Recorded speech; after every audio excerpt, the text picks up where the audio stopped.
श्री हरि श्रीमद् भागवत जी के चतुर्थ स्कंद का 10वां अध्याय। यक्षों द्वारा उत्तम का मारा जाना तथा ध्रुव का उनसे युद्ध करना।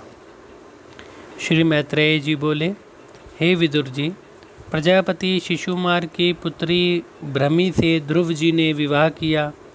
उनके कल्प तथा वत्सर नाम के 2 पुत्र उत्पन्न हुए। उनकी दूसरी पत्नी वायु की पुत्री इला के गर्भ से उत्कल नाम का पुत्र तथा एक कन्या उत्पन्न हुई। उत्तम का अभी विवाह नहीं हुआ था। वह शिकार खेलते हुए यक्षों द्वारा मारे गए। भाई की मृत्यु को सुनकर ध्रुव जी को बड़ा दुख हुआ तथा यक्षों से बदला लेने के लिए वे शीघ्र ही एक उत्तम रथ पर सवार होकर तथा अस्त्र शस्त्र से सुसज्जित होकर अलकापुरी की ओर चल दिए। वहां जाकर उन्होंने दशों दिशाओं को गुंजायमान करने वाली शंख ध्वनि की। जब यक्षों ने शंखनाद सुना तो शीघ्र ही अस्त्र शस्त्र लेकर ध्रुव जी से युद्ध करने के लिए नगर से बाहर निकल पड़े। महारथी ध्रुव बड़े ही धनुर्धर थे। उन्होंने अकेले ही संपूर्ण यक्षों को मार डाला। तत्पश्चात यक्ष लोग पुनः एक विशाल सेना, जो संख्या में 13 अयुति थी, लेकर ध्रुव जी पर टूट पड़े। परिग, फरसा, खड्ग, त्रिशूल आदि से उन पर प्रहार करने लगे। एक बार ध्रुव जी को उन्होंने अपनी शस्त्र वर्षा से इस प्रकार ढक लिया जैसे सूर्य को बादल ढक लेते हैं। किंतु मुनियों ने ध्रुव जी को नारायण शस्त्र के चलाने की अनुमति दी। उन पर्वत निवासी मुनियों की आज्ञा मानकर ध्रुव जी ने आचमन करके नारायण शस्त्र का प्रयोग किया, जिससे यक्षों की रची हुई अनेक प्रकार की माया नष्ट हो गई। अगला अध्याय 11वां अध्याय। स्वयंभु मनु जी का ध्रुव जी को उपदेश देना। श्री मैत्रेय जी बोले, ध्रुव जी के द्वारा असंख्यों यक्ष मारे गए। तब उनके पितामह स्वयंभव मनु आकाश मार्ग से एक विचित्र रथ पर बैठकर ध्रुव जी के निकट आए और उनसे बोले, हे बेटा, यक्षों के प्रति तुम्हें क्रोध नहीं करना चाहिए, क्योंकि क्रोध ही नरक का मार्ग है। इस क्रोध को त्याग कर तुम इन निर्दोष यक्षों को न मारो, क्योंकि एक प्राणी के लिए तुमने सहस्त्रों प्राणियों का संहार कर दिया है। प्राणियों की हिंसा करना भक्तजनों के योग्य नहीं है। तुमने बाल्यकाल में ही सर्वात्मा श्रीहरि को प्रसन्न करके परम पद प्राप्त किया है। तुम भगवान विष्णु के परम प्रिय भक्त हो, भक्तजनों के मार्गदर्शी हो, अतः तुम्हें यह निंदनीय कार्य न करना चाहिए। परमात्मा के प्रसन्न होने पर मनुष्य इस लिंग शरीर से मुक्त होकर ब्रह्म पद प्राप्त करता है। इसलिए अब मेरे कहने से इन निरपराध प्राणियों की हत्या से उपहृत हो जाओ, क्योंकि यक्ष लोग भगवान शंकर के सखा कुबेर जी के सेवक हैं। अपने अनुचरों की हत्या से कुबेर जी अप्रसन्न हो जाएंगे। तुम्हारे भाई को मारने वाले ये यक्ष नहीं हैं, सबको मारने वाला वह विश्वात्मा परमेश्वर ही है। वही सबको उत्पन्न करते हैं और सबको मारते हैं। वही प्रभु अपनी माया शक्ति से समस्त प्राणियों का सृजन, पालन एवं संहार करते हैं। वह अविनाशी, निर्गुण, नित्य मुक्त तथा अंतःकरण में निवास करते हैं। तुम मेरे उपदेश से मैं मेरेपन के भाव को त्याग कर इस शत्रु भाव को भी त्याग दो। भगवान तुम्हारा मंगल करेंगे। इस प्रकार स्वयंभव मनु के समझाने पर ध्रुव जी ने उन्हें प्रणाम किया और उनकी आज्ञा शिरोधार्य करके अपने धनुष बाण को रथ में रख दिया। इति श्री 11वां अध्याय। आगे 12वां अध्याय। ध्रुव जी को कुबेर जी से वरदान प्राप्त करना तथा विष्णु लोक को जाना।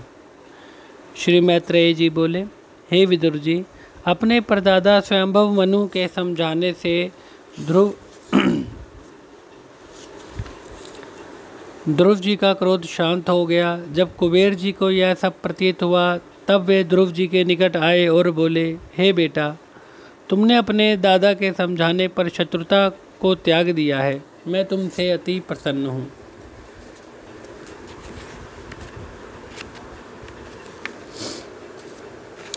वास्तव में ना तो यक्षों ने तुम्हारे भाई को मारा और ना तुमने यक्षों को मारा है। इन समस्त प्राणियों का विनाश करने वाले केवल काल भगवान हैं।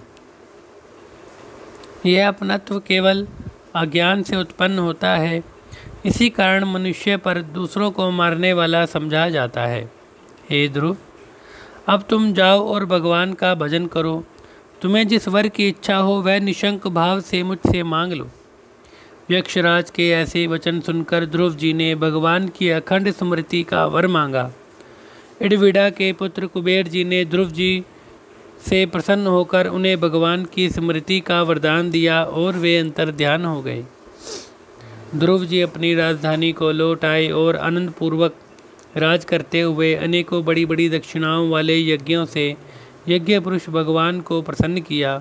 36,000 वर्ष तक धर्मपूर्वक राज्य करके वह स्त्री पुत्र आदि को त्याग कर बद्रिका आश्रम को भजन करने चले गए। वहाँ उन्होंने इंद्रियों को वश में करके अपने मन को भगवान के स्वरूप में लीन कर दिया और समाधिस्थ हो गए। ध्रुव जी के अंत समय में एक सुंदर विमान आकर आकाश से उतरा। उसमें 2 पार्षद नंद सुनंद चतुर्भुज रूप धारण किए हुए थे। उनके हाथों में शंख चक्र गदा पद्म थे। उन्होंने आकर ध्रुव जी से कहा, हे मंगलमय ध्रुव जी, अब आप भगवान के परम धाम को चलिए, जिसको आपने उन परम पुरुष की आराधना करके 5 वर्ष की अवस्था में ही प्राप्त कर लिया था। आप विष्णु लोक के अधिकारी हैं। आप अपने ध्रुव लोक को पधारिए। यह श्रेष्ठ विमान भगवान ने आपके लिए भेजा है। आप इस पर सवार हो जाइए। भगवान के पार्षदों के ऐसे अमृतमय वचन सुनकर ध्रुव जी ने स्नान संध्या वंदन किया और मंगलमय वस्त्र आभूषणों से अलंकृत होकर बद्रिका आश्रम के निवासी मुनियों को प्रणाम किया और उस विमान की पूजा करके प्रदक्षिणा की तथा पार्षदों को प्रणाम करके विमान पर चढ़ने को उद्यत हुए। उस समय उन्होंने अपने काल को अपने सम्मुख खड़ा हुआ देखा। तब उन्होंने काल के सिर पर पैर रखकर तेजोमय दिव्य शरीर से उस विमान में प्रवेश किया। उस समय आकाश से पुष्पों की वर्षा होने लगी और शंख मृदंग आदि बजने लगे। जो ही ध्रुव जी उस विमान में बैठे त्यों ही उन्हें अपनी माता सुनीति का स्मरण हुआ और वे सोचने लगे कि अपनी माता को छोड़कर मैं अकेला ही उस उत्तम लोक को जा रहा हूँ।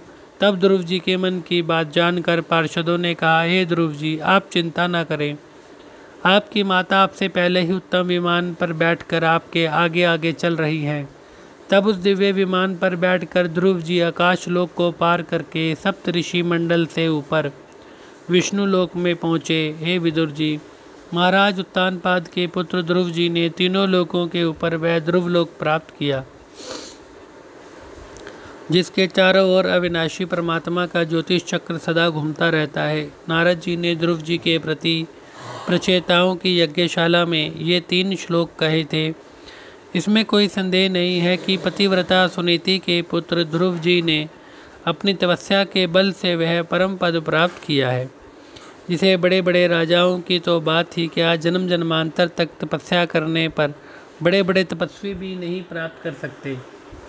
श्री मैत्रेय जी बोले, हे विदुर जी, मैंने तुम्हें परम कीर्तिवान ध्रुव जी का चरित्र सुनाया है। यह चरित्र धन यश तथा आयु को बढ़ाने वाला तथा परम मंगलमय है। इसके श्रवण करने से भगवान का लोक प्राप्त होता है, संपूर्ण पाप नष्ट हो जाते हैं। जो भक्तजन इस पावन चरित्र को श्रद्धा से बार बार पढ़ते तथा सुनते हैं, उनके सुनने वाले को शील आदि गुण प्राप्त होते हैं। उनके सभी दुख नष्ट हो जाते हैं।